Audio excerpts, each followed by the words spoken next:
बिस्मिल्लाहिर्रहमानिर्रहीम। बाबर रवान आपकी खिदमत में हाज़िर हूँ।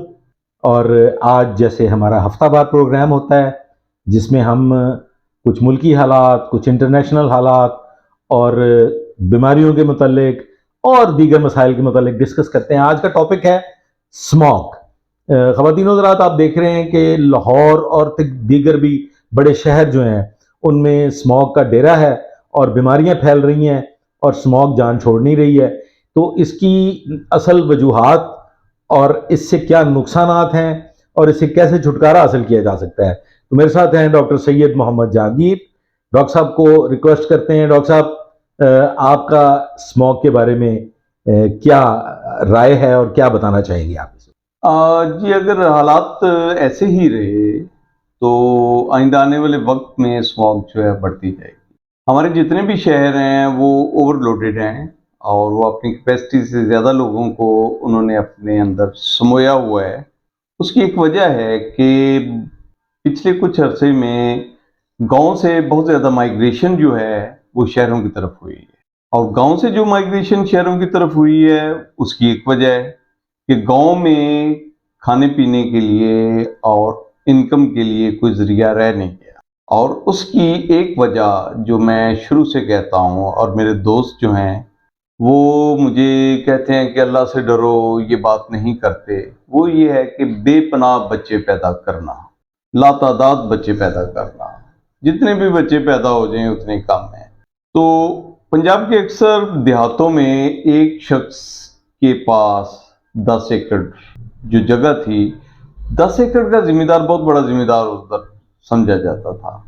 तो 10 एकड़ में वो अपने बच्चों को पालता था, खा पी लेता था। लेकिन उसने 10 एकड़ के मालिक ने जब 6 बेटे और 3 बेटियां पैदा की तो और फख्र से सर बुलंद किया कि 6 पुत्र ने उदे, ठीक है जी। तो इन पुत्रों ने अगले 20 से 25 साल में उस 10 एकड़ का फाड़ के 10 एकड़ को ना किरची किरची कर दिया। उस 10 एकड़ को अब जगह आ गई कनालों में। अब एक जवान आदमी के पास 4 या 5 या 6 कनाल जगह है, और वो भी अपने फादर की सुन्नत पे चलते हुए उसने भी 6-7 बच्चे पैदा कर लिए। पहले वो पैदल जाते थे, अब मोटरसाइकिल है उसके पास। तो मोटरसाइकिल के सबसे आगे टैंकी पे 2 बच्चे बिठाए, एक को पीछे कैरियर पे बिठाया, एक माँ की गोद में है और ये काफिला है। अब ये बच्चे भी इसी पाकिस्तान में ये मोटरसाइकिल पे बैठे हुए 6 बच्चे भी ये दूसरी नस्ल आ गई, पाकिस्तान में पैदा हो गई। अब जो 3-4 कनाल अब्बा जी की जगह थी वो मरलों में आ गई। अब ये बच्चे कुछ पढ़ लिख भी गए, अब इन्हें ज़रूरियात भी हैं इनकी, तो ये सारे की सारी आबादी जो है, अब गांव में तो कुछ करने को है नहीं, तो ये सारे के सारे नज़दीकी शहरों में, बड़े शहर लाहौर में, फैसलाबाद में, इन जगहों पे चले गए। जब इन जगहों पे चले गए तो आपको पता है कि लाहौर में कितनी गाड़ियां रजिस्टर्ड हैं।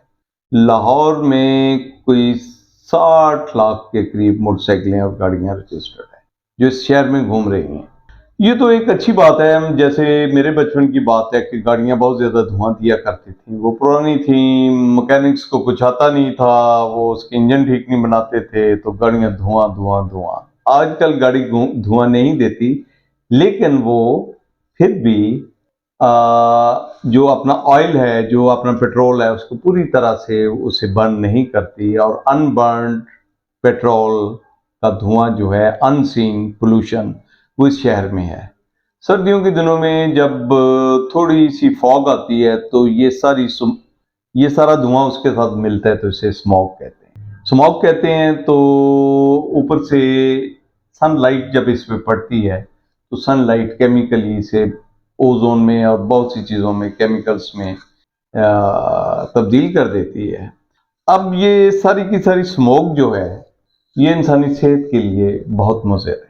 इंसानी सेहत के लिए इसलिए मुज़र है कि पहले से एलर्जी में फंसे हुए लोग, पहले से अस्थमा के लोग, दमे की जिन्हें तकलीफ है, जिनकी सांस की नालियाँ तंग हैं, जो सिगरेट पीते हैं 8 से 10, 10 से 20 2 डबियाँ सिगरेट पीते हैं, उन लोगों की खून की सांस की नालियां वैसे तंग हैं, और ये स्मोक जो है जब अंदर जाती है तो उन्हें सांस की बहुत सी तकलीफात होती हैं।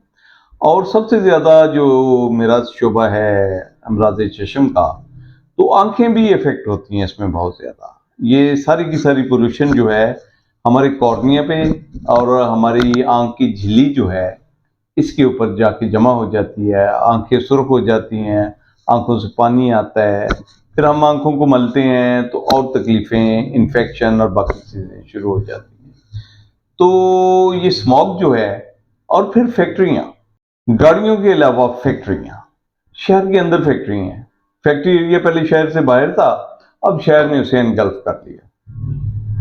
अब वो धुआं सारे का सारा उसमें चला गया, शहर के अंदर है, और ये स्मोक है, फॉग के साथ मिलके ये स्मोक बना देता है। फिर आप देखें कि पिछले अरसे में खूबसूरत खूबसूरत शहर साहिवाल के पास और बाकी और शहरों के पास कोयले से बिजली बनाने का जो प्लांट लगा है, जो नंदीपुर में कोयले से बिजली बनाने का प्लांट लगा है, जो फर्नेस ऑयल से प्लांट लगे हैं बनाने के, वो जो धुआं देते हैं वो इस मुल्क की फ़ज़ा को उसने तबाह कर दी। तो इसमें हमें सोचना चाहिए कि उन लोगों से पूछें कि जिन लोगों ने वो एनर्जी के प्लांट, वो बिजली पैदा करने वाले प्लांट साहिवाल जैसे खूबसूरत इलाके में, खूबसूरत शहर में धुएं के वो अंबार लगाए हैं, उनसे पूछना चाहिए कि उन्होंने आखिर क्या सोचा था इसके लिए। तो आबादी पे हमारा कोई कंट्रोल नहीं है, आबादी इसी तरह बढ़ रही है, और अब भी एक फैमिली जो है वो 5 बच्चों पे मुश्तमिल है अमूमन। इससे ज़्यादा भी हो सकते हैं, बहुत कम लोग हैं जिनके 5 से कम बच्चे हैं। तो ये आबादी अगर इसी स्पीड से बढ़ती रही तो शहरों में उनके लिए जो बनाएंगे हम इंडस्ट्री, जो उनके लिए इस्तेमाल होगी, जो इंडस्ट्री उनको चीज़ें प्रोवाइड करने के लिए चलेगी, वो इसी पोल्यूशन को बढ़ाएगी। डॉक्टर साहब, मैं थोड़ा सा इंटरनेशनली आपसे ये सवाल करूंगा कि बैरूनी जो ममालिक हैं, जो तरक्की याफ्ता ममालिक हैं, वहाँ पे एक शहर से दूसरे शहर के दरमियान एक तयशुदा फासला मुकर्रर है, और वो जो फासला होता है वो ग्रीन बेल्ट पे मुश्तमिल होता है, उसमें जंगलात लगाए जाते हैं। क्या इस पे आप क्या कहना चाहेंगे कि हमारे तो शहरों से शहर जुड़ गए हैं जी। और वो जो आपस में जो जुड़ गए हैं, ग्रीनरी खत्म हो गई है, जंगलात खत्म हो गए हैं, तो क्या इस सिलसिले में कोई कानून साजी नहीं होनी चाहिए? कानून साजी तो ये है कि जो जीटी रोड है, जो बड़ी सड़क है, जो 2 शहरों को आपस में मिलाती है, उसके दोनों तरफ 120 फुट की ग्रीन बेल्ट होनी चाहिए, उसके बाद कोई कंस्ट्रक्शन हो सकती। तो आप देखें कि लाहौर से आप चलें तो पूरे का पूरा शहर, पूरे की पूरी आबादी उमड़ के मेन रोड पे आई हुई है। ये लाहौर जीटी रोड जो है, लाहौर से पिंडी तक आप उस पे चलें तो आपको कोई जगह ऐसी खाली मिलेगी नहीं कि जिस जगह पे आप कहें कि मैं सीन देख रहा हूँ। कोई दोनों तरफ मकानात हैं, तो कानून तो हर वक्त मौजूद होता है, लेकिन इम्प्लीमेंट करना और उसको इम्प्लीमेंट करवाना वो बहुत अच्छे लीडर्स का काम है, जो हमें अभी तक कोई अवेलेबल नहीं हुआ। डॉक्टर साहब, क्या समझते हैं कि फिर ये हमें इसी तनख्वाह पे गुजारा करना पड़ेगा और ये ऐसे ही चलेगा सिलसिला, और हमारे बच्चे जो हैं वो बीमारियों का शिकार रहेंगे और अस्पतालों के चक्कर लगाएंगे? बिल्कुल, अस्पतालों के क्या चक्कर लगाएंगे, अस्पतालों में क्या है। मैं आज सर्विसेज हॉस्पिटल गया था। सर्विसेज हॉस्पिटल को नाहिद मिर्जा ने वो उसकी इनाग्रेशन की थी, नाहिद सिकंदर मिर्जा। ये बात है 1957 की। तो उसके तो बहुत बुरे हालात हैं उसकी पुरानी बिल्डिंग के।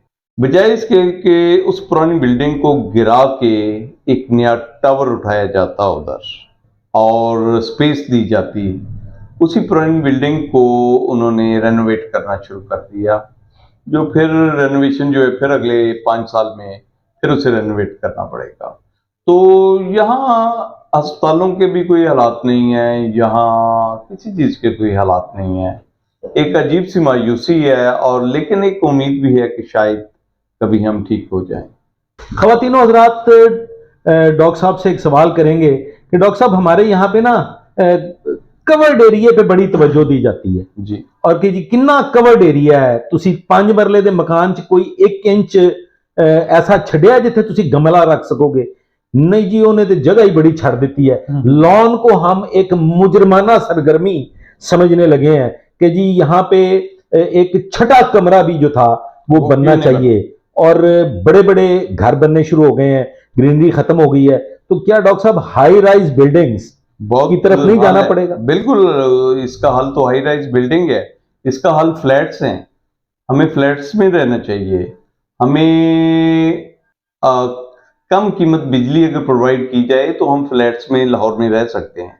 कराची में चूंकि हवा चलती रहती है हर वक्त, तो कराची में फ्लैट सिस्टम तो बहुत अच्छा है, और वहाँ हैं भी लोग फ्लैट्स में रहते हैं, और वो कोई इतना ही अच्छी फर्टाइल लैंड भी नहीं है कराची की। लाहौर की तो ज़िला लाहौर की फर्टाइल लैंड को, सोने को हमने पत्थरों में तब्दील कर दिया मकान बना के। ख़वातीनो हज़रात, हमने आज बात की स्मॉग पे। बात इस तरह से है कि हमने शहरों को कंक्रीट में बदल दिया, हाई राइज बिल्डिंग्स की बजाय हमने जमीन को गर्क करना शुरू कर दिया, हमारी ग्रीनरी तबाह हो गई, जंगलात खत्म हो गए, आबादी में शदीद इजाफा हो गया। अब अगर कोई जहादी सरबराह मुमलकत ये फैसला करे कि शहरों को फिर से ग्रीन सिटी बनाया जाएगा और देहात को ऐसे मौके फराम किए जाएंगे कि लोग वहां से नकल मकानी ना करें, और ऐसा कानून बनाया जाएगा कि एक शहर से दूसरे शहर नकल मकानी के लिए बाकायदा म्यूनिसिपल कॉरपोरेशन और डिप्टी कमिश्नर का एक इजाजतनामा राइज किया जाएगा। वगरना ख़वातीनो हज़रात, हम चूहे बिल्ली की तरह एक जानवरों की जिंदगी गुजारते हुए बिलों में अपनी मौत आप मर जाएंगे और कोई पुरसाने हाल ना होगा। आज तक के लिए बस इतना ही। आइंदा के लिए मेरे साथ रहिएगा, दुआ में याद रखिएगा। अल्लाह हाफ़िज़।